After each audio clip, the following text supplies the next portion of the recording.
Season 2 of Marvel Rivals is set to drop, and the game is firing on all cylinders, doing a great job of introducing characters to a new set of fans and catapulting them into a new level of popularity. And as a DC fan, I can't help but think what characters from the DC canon deserve the Marvel Rivals treatment. Hey Internet, I'm Chris, and this is the place on the internet where I talk about comics, movies, games, and things I'm generally passionate about. If you want to hear more about Marvel Rivals, comics, movies, games, please leave a like, comment, and subscribe. So if you're a DC Comics fan, you have the comics and not much else.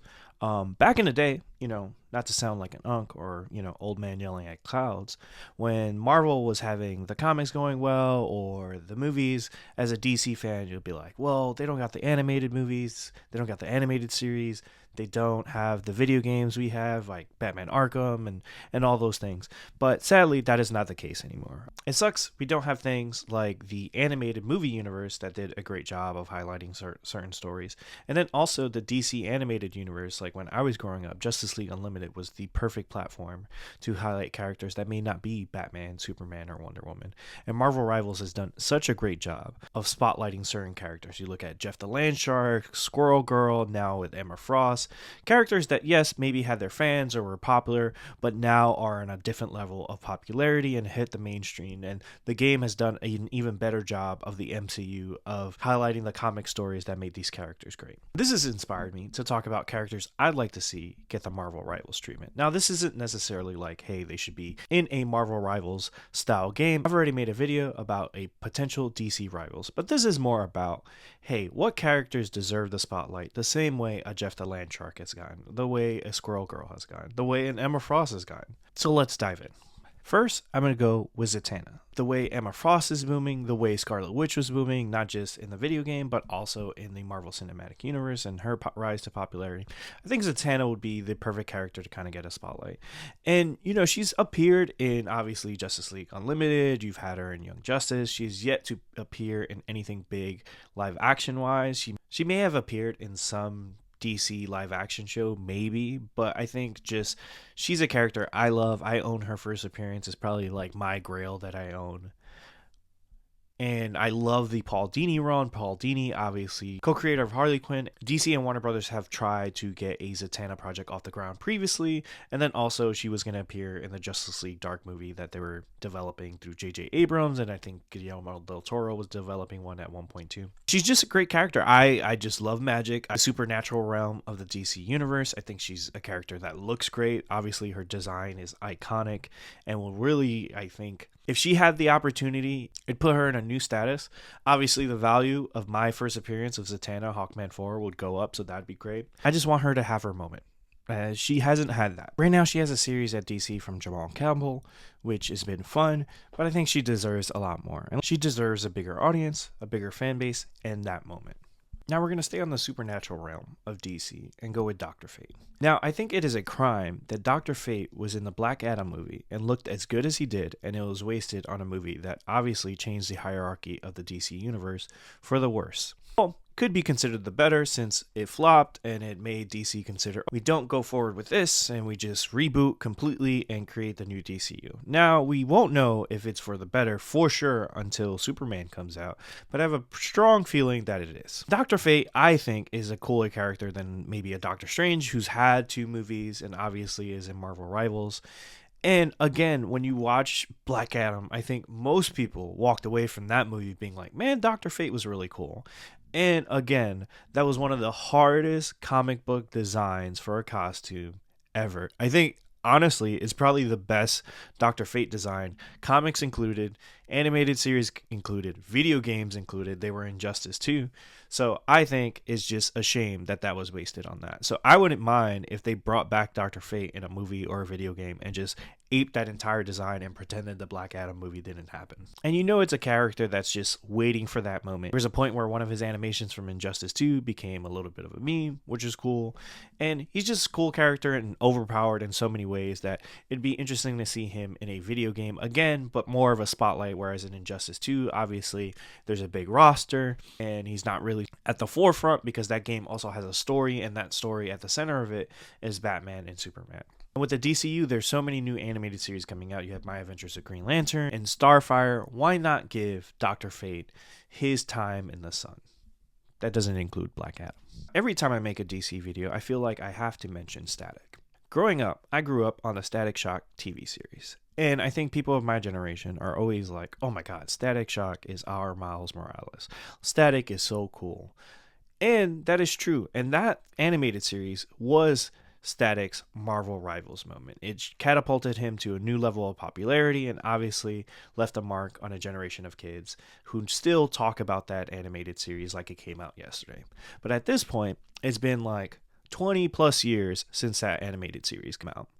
And we are losing the ancient text. That animated series is probably on Max, and it's probably hard to get kids these days to watch that show. Not to say that it's bad or anything like that, but they have their own things they're into. They're into video games, they're into Marvel Rivals.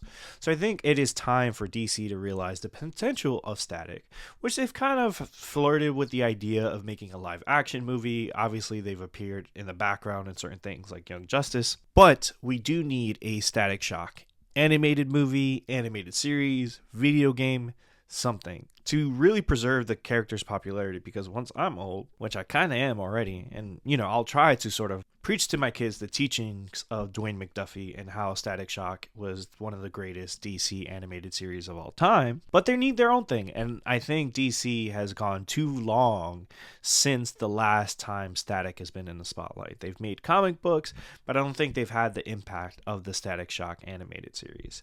And obviously that character is owned through Milestone, and I'm sure there's some type of rights thing that prevents them to kind of like on a whim just create a new animated series or a new live action movie. Like they have to go through certain approvals and hopefully pay the creators a healthy royalty for making said video game or movie or anything like that.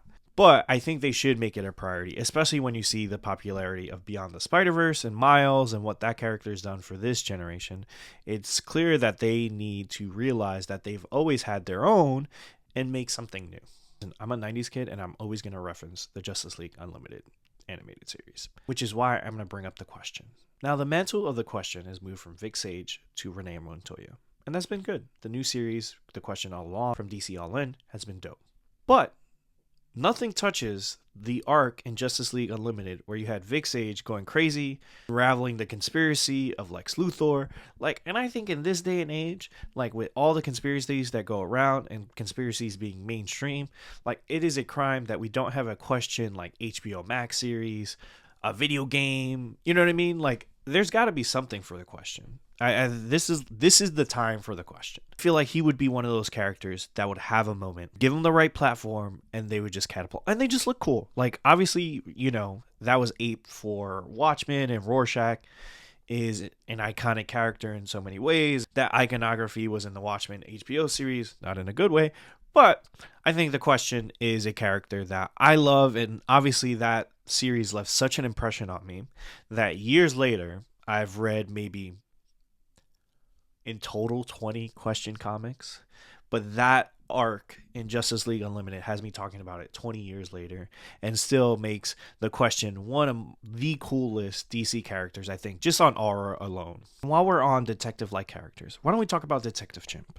Now this is an easy one, because if you look at it, especially in James Gunn DC universe, where he's always going to highlight animals like we saw with Weasel, and now we're going to see in Now we're going to see with Crypto in the Superman movie. Detective Chimp is the perfect character for this new DCU to have a platform.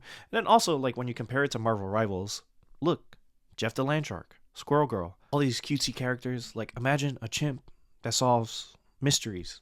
That's easy, especially for DC that loves apes in general. You have Gorilla Grodd, who's made their appearance in the DCU with Creature Commandos. I think Detective Chimp is a character that hasn't been spotlighted at all, in any shape or form outside of the comics. Imagine Detective Chimp in a video game and you give him Arkham style vision where he can solve a crime or a mystery. What more should I say when it comes to Detective Chimp? I've been talking a lot about the supernatural aspect of the DC universe, and I promise this will be the last one.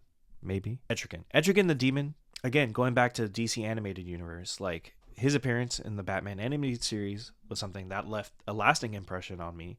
Him, his sort of history with Merlin, and the fact that he switched between two people, spoken rhyme and poem, that would be pretty cool. Especially if they ever did make a DC Rivals type game. Like, you just put him in, and I know people will just love the way he interacts with other characters. Obviously, he has so much potential in terms of a video game, like with his abilities and all those things.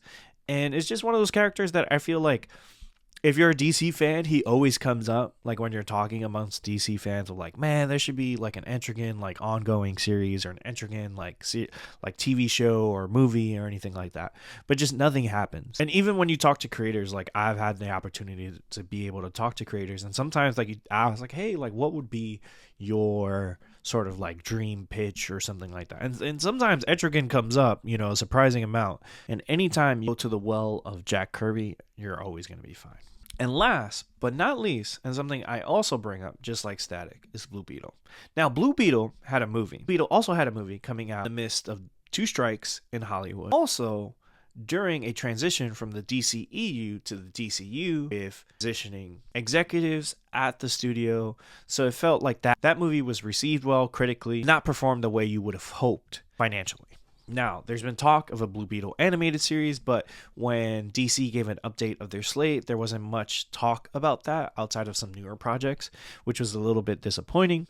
But Blue Beetle, I think, is one of those characters. If you separated them from the DCU a little bit and maybe made the animated series in the style of Invincible, not with the gore or anything like that, but you sort of approach it where like they're the center of the universe and they're dealing with alien invasions. They're the hero of that universe. Like even if you look at like Invincible, in that Invincible universe, there was Tech Jacket that appeared like for like 2 seconds in season 3, but there were so many people that were like obsessed with that one appearance. Like, who's this person that soloed a Viltrumite?